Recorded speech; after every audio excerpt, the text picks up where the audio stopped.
Good morning, everybody, and welcome to the first of these 6 webinars that we're hosting today. I'm delighted to be joined by Terry Morris, who is an associate with Risk Evolves. A little bit of housekeeping before we kick off on the sessions, and for many of you who've been with us before, there we go. Good morning, everybody. Welcome to the broadcast. Hopefully you can hear and see the screen that we've got. We're joined today by Terry Morris, who is an associate with Risk Evolves.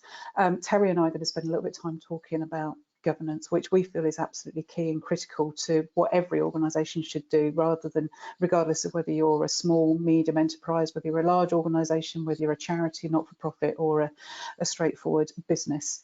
So before I get started, a couple of pieces of housekeeping, of course. This is the first of 6 webinars that we're hosting today, all about governance, risk and compliance. We've got a little bit of a theme going through the day, which hopefully some of you will pick up as we talk about why governance is absolutely integral and to everything that we do, whether it be cybersecurity, whether it be GDPR, whether it be health and safety, whether it be helping people in the workplace with mental health and well-being. We are recording all of these webinars, and if you are unable to attend all of it, then please feel free to listen to the recording, which will be available on the Risk Evolves website early next week. And for those of you as well who are possibly not familiar with GoToWebinar, Terry and I don't want to sit and talk together all on our own. You are more than welcome to put any questions into the chat box at any point in time, and you do that by simply pulling down the pull down window, which is marked questions, surprise, surprise, and entering a question there. If we don't get through all the questions today, then Terry and I will happily try and contact you afterwards. And then finally, there is a handout as well, which is a copy of the slides that Terry and I will be going through today, which you can take away and at your leisure when you use. So without further ado, Terry, welcome. Welcome. We'll just very quickly go through a little bit about who Risk Evolves are. So Risk Evolves, for anybody that hasn't met us before, we're a management consultancy company based here in Leamington Spa, and we love governance, risk and compliance. I'm unashamedly a geek when it comes to this type of thing, but we speak an awful lot about general risk management, data privacy, information security, ESG, which is absolutely and should be on every agenda of every company and not-for-profit across the UK at the moment. And we also manage health and safety. And underpinning all of that, we work with a number of certifications such as the ISO 9, 27, 27701, 45, etc. A real soup of numbers for you. So without further ado, I'm going to let Terry just a little bit of introduction as to who he is and why governance is so important to many of the roles that you've got, Terry, because I know you're not just a member of the Risk Evolves family, are you? I wear many hats, Helen, indeed. Some stranger than others, but we won't go into that. Yeah, good morning, everybody. Terry Morris. I have the pleasure of working with Helen and the Risk Evolves team. We worked together a number of years ago for a large corporate. I won't mention who, but if you hear us talking in lots of 3-letter acronyms, you might work out who it is that we both worked for. Yeah, my background is in sales, and when I started working with Helen and the Risk Evolves team, I was kind of trying to get my head around of why is this governance and risk and compliance interesting, and everything I'm used to doing is telling people how to maximize their profit. And of course, it's 2 sides of the same coin. So whether we're looking at being the best we can be for our customers, our employees, for the community, for the wider world, governance and avoiding risk and just general good behavior is good for everything we do, including the bottom line. So you can look at this through a lens of how, by being a good citizen, can I make more money for my company? Or you can look at it by saying, how, by being a good citizen, can I be a good citizen? The outcome is the same. So yeah, look forward to spending some time with you. Absolutely. So one of the things that we frequently refer to is we look around and see what standards are out there. And for anybody that's familiar with any of the work that the ISO does, the International Standards Organization does, they help organizations establish best practice by looking at what is best practice across whatever industry. And surprise, surprise, there is a standard as well for good governance. And that was updated last year, ISO 37000, and that was updated in 2021. And this is a straight quote from the ISO standard that says that good governance provides the foundation to fulfill the purpose of the organisation in an ethical, effective and responsible manner. And those for me are really key words: ethical, effective and responsible. So it's not just about what's on the bottom line, it's very much about the how you do it. And the outcomes of good governance, as it says very clearly there, are effective performance, responsible stewardship, and ethical behaviour. And certainly as a consumer, I want to know whether or not an organisation that I purchase products or services from is performing in an ethical and responsible way. And for me, ethics covers a myriad of different topics. Are they treating their employees well? How are they managing their supply chain? Is the product sustainable, and so on? And what we're seeing is more and more consumers looking for the credentials of organisations. The standard goes into a little bit more detail as well about how that can be done, and I like pictures. I like pictures a lot, and you can see in the middle there it talks very much around what is the purpose of the organisation, and clearly you're not going to manage and drive outcomes and behaviours unless you've got strong and clearly defined purpose.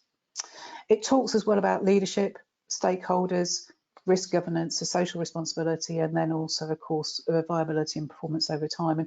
And I think this links as well to, certainly from an ISO perspective, if we look at stakeholder engagement, leadership, risk governance, etc., those are key pillars of everything that every organisation should be considering whenever they're working with other organisations.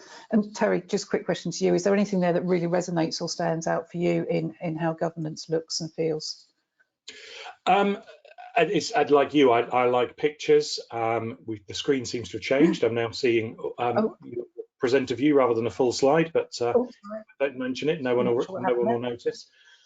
When I first started looking at this, again, kind of joining up the dots for me, lots of people think of governance around the dare I call it the softer side of things, the nice things to do, but viability and financial performance is, as you say, one of the key pillars.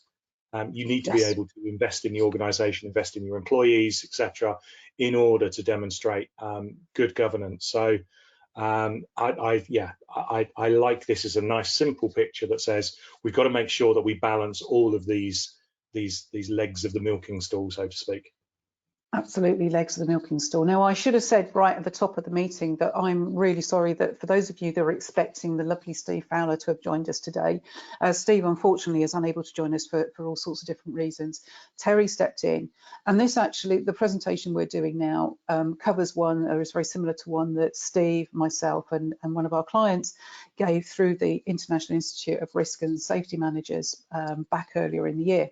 Now, one of the things that Steve brought to that conversation, and I absolutely love this slide because I think it resonates so much, is this one, leadership and accountability. Now, it talks about tone from the top, and tone from the top, anybody that's listened and been with us on any of our ISO journeys will know that tone from the top is absolutely critical to any organisation. It's the direction that an organisation sets itself, and it's the messaging that comes from senior director leadership. Now, this particular quote, and Steve is very, very much more eloquent than I am in this, comes from Professor Mervyn King, not to be confused with the former governor of the Bank of England, but Professor Mervyn King is a very well respected authority on governance and is from South Africa. So Google Mervyn King, South Africa governance, and you're going to come up with all sorts of different links to him. Now, what he said was it's not just about the tone from the top, it's actually about as well the music in the middle and the beat of the feet. Now, when we think about that, that's around what is the tone from the top, what message is your senior leadership team giving out? But how is that then interpreted by the middle management, by the people that are helping you as leaders to determine and cascade the messages, the direction, the governance, the look, the feel of the organisation? And is that music in the middle then actually resonating with the people at the ground, the people on the coal face, the people that are directly interfacing with your clients and with your customers? What is the beat of the feet? And what Mervyn King is saying is you have to have that very, very clear tone from the top, because if the tone from the top and the actions from leaders are different, then you're not going to get the right music in the middle, and the beat of the feet on the ground will be very different from what you're expecting it to be.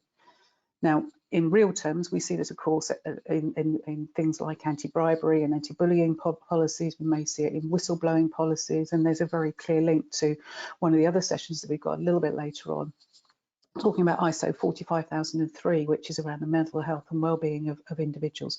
But Terry, any thoughts on this? As I say, it's something that, for me, it really helped drive that leadership and accountability understanding. Tone from top, music in the middle, beat of the feet. Yeah, it's got to start from the top. It is the responsibility of the senior leadership, the executive, to set that tone. But back to your previous slide that talked about purpose, everyone in the organization needs to be bought into that purpose and moving in the same direction. Yeah, I'm not going to do it now, but I expect many people on the call have heard the story about JFK visiting Cape Canaveral and asking the janitor there what his role was, and the short version of the story is the janitor says, "Mr. President, I'm putting man on the moon." You know, everyone who worked there was bought into that purpose.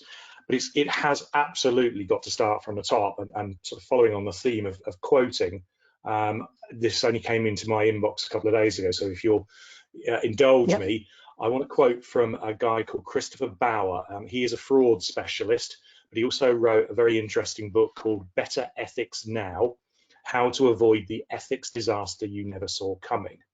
And a subset of this was published as an article in The Economist, and I'm just going to read it very briefly if you don't mind. When executive leaders determine what integrity looks like in their organization, they need to emphasize and highlight it at every turn. Bauer says tone at the top is critical. Leaders need to model and then actively, visibly reinforce integrity for everyone in the organization. This is true for executive leaders and leaders at every level of the organization, hence your music in the middle. Regardless of the job description or title, every leader must be responsible for modeling integrity. That said, the executive leaders are the most visible members of the organization, and since they have the potential to cause the most reputational damage, Bauer says it's crucial for them to support the compliance, accountability, and ethical behavior. He concludes, and this is the bit that really resonates for me, if they are modeling behavior that lacks integrity, what message is that sending to employees about what is acceptable behavior? So absolutely, the tone from the top needs to be flawless. We then need to make sure it cascades, and then the beat of the feet is consistent throughout the organization. I love this simple three-step model. I do as well, and when we talk a little bit later today, we've got a session on GDPR, and we're going to be looking at one of the cases that the Information Commissioner's Office has just issued, literally this week, issued some fines on. It's around a number of organisations that were targeting vulnerable individuals with their marketing message. Now, that for me, that doesn't fit right. But if I look back to the governance of the organisation, then presumably the tone from the top was either permitting it or is sending out potentially a subconscious message that type of behaviour was acceptable. So the tone from the top for me is something that is absolutely crucial. If we look at it from an environmental perspective, if the tone from the top is, I'm going to be very, very environmental, but then you're not following through your greenwashing, then that kind of almost gives permission to the rest of the organisation to not abide by the organisation's policies, that it's all right, nobody's going to get caught, nobody's going to be challenged on the actions and activities, and therefore I think tone from the top, music in the middle, beat of the feet is absolutely critical to any organisation. Have you got any other examples, Terry, where you think that possibly the tone from the top has not been right, which could lead to reputational damage? I guess is one of the biggest risks around this for organisations. Well, I mean, probably a reasonably recent example, and I maybe shouldn't go here, but I'm going to. If you've got 65 million people, or the majority of 65 million people complying by a set of rules that will be determined from the very top, and then the very top aren't perceived to have followed them, that it's reputational damage in spades. But yeah, I think the other thing is, to sort of follow on from what you were saying, Helen, is sometimes people can ignore the rules or ignore the purpose, ignore the tone that they've set. The other thing which we need to be very mindful of is not turning a blind eye. And I know one of the slides later on talks about whistleblowing. That evokes quite a powerful concept, whistleblowing. But if you stand by and allow something to happen, you are endorsing it. So absolutely. if something, even if it's to say to the, want of a better word, the perpetrator, but put your hand up and say to them, hey, that doesn't sit comfortably with me. Challenge. Yeah, and certainly when we look at governance, for me, setting boundaries is also important. But actually saying to people, if you see these boundaries being overstepped, then this is the way that you go forward, whether it be through a whistleblowing policy. Certainly large organisations that I've worked with, and actually some smaller SMEs that we work with now, they have a very strong anti-bribery policy, and certainly I need to be able to demonstrate as well that my ethics, my morals, match and resonate with the same ethics and morals of the companies that we go into. So supplier questionnaires will typically say, have you got a whistleblowing policy? Have you got an anti-bribery policy?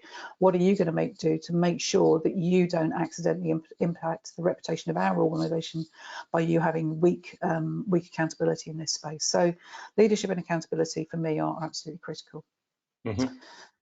When it comes to good governance, though, it's around who are you going to have around you to help you do this. And I know we spoke about this, Terry, when we were talking yesterday. It was around the diversity of organisations and especially in leadership teams. Now, there's a classic phrase that I'm not too sure how much traction it's got at the moment, but certainly if you go back a few years, there was lots of discussion around pale, male and stale in boardrooms, where all boardrooms in the UK were typically made up of white, middle-aged men of a certain age, certain background, etc. Perhaps they'd all been to similar educational establishments, perhaps they'd all come from the same industry stream, etc., etc. We're hearing a lot about importance of diversity in leadership teams and actually diversity across an organisation. It's not just a flash in the pan. There are some really, really good reasons why you should have diversity across your organisation. And again, we'll touch on this a little bit later today. Certainly from a Risk Evolves perspective, I'm very proud that I consider Risk Evolves to be a very diverse team, and we don't have a hierarchical structure. Everybody within the Risk Evolves team has very much got an equal say and equal voice in what we do. We've got a real mix of ages. I've got a very real rich mix of skills as well. And skills for me isn't just around the type of skills they come into the organisation with, but it's the expertise and experience, the different industry sets that individuals would have worked in. Got a very fluid gender model. We're not biased in any one particular direction, and as I just touched on experience, then certainly from my perspective, I'm looking for people that have come in with different industry experience. Perhaps they've worked in financial services, perhaps they've worked with charities, perhaps they've worked with safeguarding. Safeguarding is a very big part of what we do with GDPR. Nationality is great, and again, this isn't just about having UK nationals. I've got a couple of other people who aren't necessarily born initially in the UK. They've got a good international flavour and experience, which again brings different perspectives in, and they're independent. So that my team are able to say independently what they feel is the right thing to do. Terry, I know you've also worked for a number of organisations where we see diversity, especially in leadership teams, and perhaps where it hasn't worked quite so well. What's your view of diversity and governance, especially?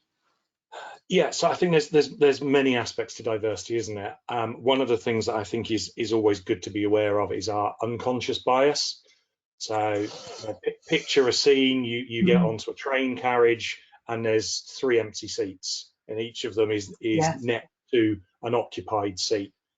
You will, whether you consciously do this or not, you are most likely to sit next to the person who looks the most like you. So we're hardwired for familiarity. And the danger is that pervades throughout, and we end up employing people who look and sound like us. And the danger of doing that, and don't get me started on social media, but we end up shouting. If you're familiar with the expression, we shout into an echo chamber. So we surround ourselves, our friends on Facebook, the people we follow on Instagram, on Twitter, doesn't matter what platform it is, we surround ourselves with people with similar views. So when we shout, hey, I believe this, all of our people around us shout back with the same answer and validate us, and no one is challenging it. And of course, the danger with that is it forces us, it makes us very tribal and very positional, and we get fixed in our views. Go back a couple of years, you were either a Remainer or a Leaver. Yeah, there were very few people who kind of said, well, I can see pros and cons for both. People became very, very insular. So we need to be aware of our unconscious bias and surround ourselves with diverse people and people that we want to challenge us with different views. It makes for a much more effective and, dare I say, a much more fun place to work. Definitely. And that's coming from a pale, stale male. Oh, and I didn't mean that personally, Terry. Sorry. No, it's true. I'm very aware of it when I go and talk about diversity. Here I am, a relatively middle-class, straight, white male with a reasonable amount of grey hair. What can I say? But it's true. But you've actually just said, though, is around being aware, isn't it? It's very much about being aware. Are we recruiting people that look and sound like us? Are we? And you mentioned yesterday when we were talking about this about an AI problem, an AI recruitment tool that was picking up again. This is being where, diverse. yeah, unconscious bias. It pervades everywhere. So again, you're not mentioning our previous employer, but people who are generating AI engines out there, artificial intelligence engines. Research is showing that that machine that in theory has no bias or no conscience is influenced by its programmers. So the code that is written is creating a bias within the program. And there's a classic case study of sorting through CVs. So random sharing of CV into multiple channels and saying, which person would you employ? And they were identical CVs, but one was about a candidate called Harry and the other one was about a candidate called Harriet. In every other aspect, they were identical. Harry got the job more often than Harriet. So, which is just incredible, isn't it? Just incredible. Go figure. Yeah. And anecdotally as well, actually, it's more than just anecdotally. We know as well that investment companies are looking to invest in companies that can evidence that they are diverse. Now, I must admit, I'm not a great believer, and this is a personal opinion. I don't believe in quotas.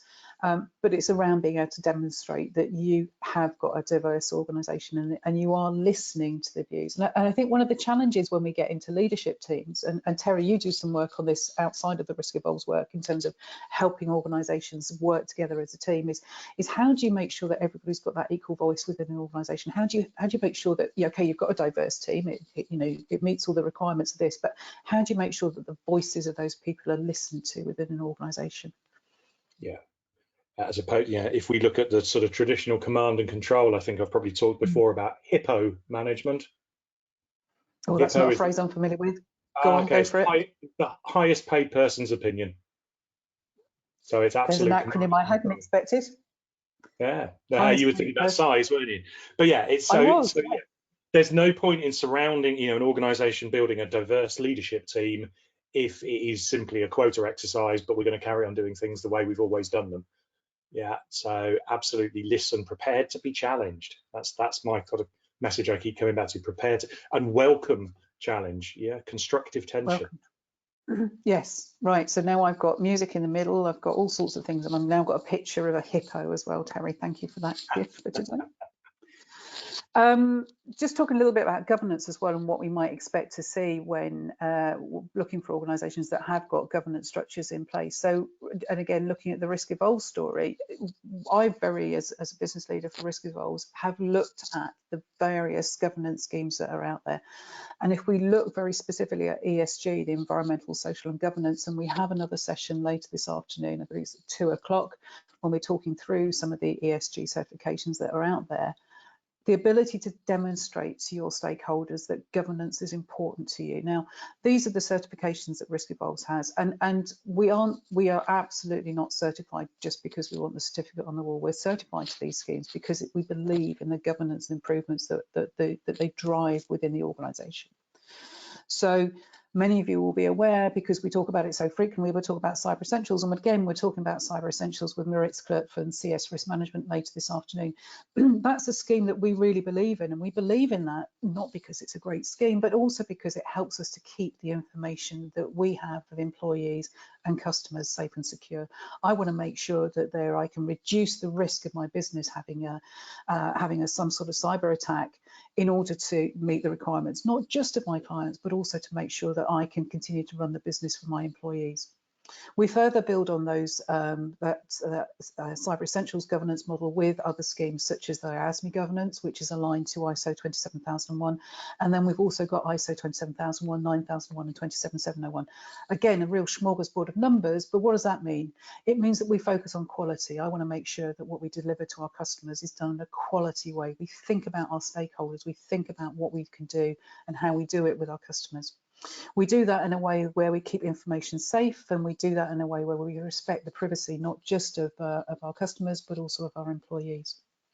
And then moving over to the other side of the slide, earlier this year, I'm delighted to say that Risk Evolves certified at gold level to EcoVadis. Now, EcoVadis is a scheme that thinks about and encourages organisations to develop and improve their governance, their sustainability, also from an environmental perspective. And Muniba will talk a little bit more about that later. I'm delighted to announce as well that this week we've received confirmation that Risk Evolves is now one of a very small number of companies in the UK. It's around the 700 mark of certified B corporations. Talk again, as I say, at 2 o'clock a little bit about what that means, but that for me means that Risk Evolves is very much leading the way in leading the way when it comes to governance, again around environmental, around social responsibility. And finally, we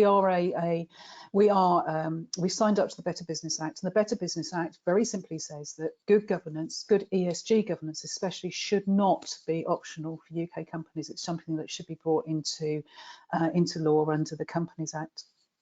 So that's just a little bit about what Risk Evolves does from a governance perspective. But take this away and look within your own organisation as to what governance already exists within your business. Are you an ISO certified company? Is there something that you could look at with the Better Business Act, for example, around supporting and sustaining governance? What can you do to build on a framework that you've already got? Is it around looking at what your goals and what your vision are? Is it about looking at what your leadership styles are? What's the tone from the top? Can you go away and describe what the tone from the top is in your organisation? And is the tone from the top being reflected in the music in the middle and the beat of the feet on the ground? Using Terry's words there, what's your hippo? Have you got a hippo within your organisation? Have you done loads of good work on diversity and inclusivity, but actually you've got a hippo that's just drowning out, I guess, the music in the middle? Yeah, lots of work to do, lots of thoughts there around governance. Debbie, have we got any questions coming in from anybody on good governance? And Terry, have you got any other thoughts around what organisations should be doing as they leave this call, thinking about their governance structures? My sort of final thoughts around this is, yeah, just take some time to think about, yeah, the perception that you want the world, and I don't just mean your customers or your prospective customers, but you know, if you've got a purpose, how do you want the world to perceive your organization? Yeah. And how do you think the world perceives your organization today? What's the gap between those 2 points, and how can you go do something about it? It's about saying what you're going to do and then doing what you say, and being good corporate and social citizens. Fantastic. We don't have any questions from the ground. It is 10:28. I don't want to let these calls overrun. Terry, thank you ever so much for stepping in at short notice to help me host this call. Really interesting discussion there around governance and what you, and I'm certainly taking away the vision of a hippo in the organisation. But thank you very much. The call will be available on playback. If anybody else has any questions afterwards, then please feel free to email us at the contact details which are contained in the slides. Otherwise, thank you ever so much. Thank you. Thank you, everybody. Thanks, Helen.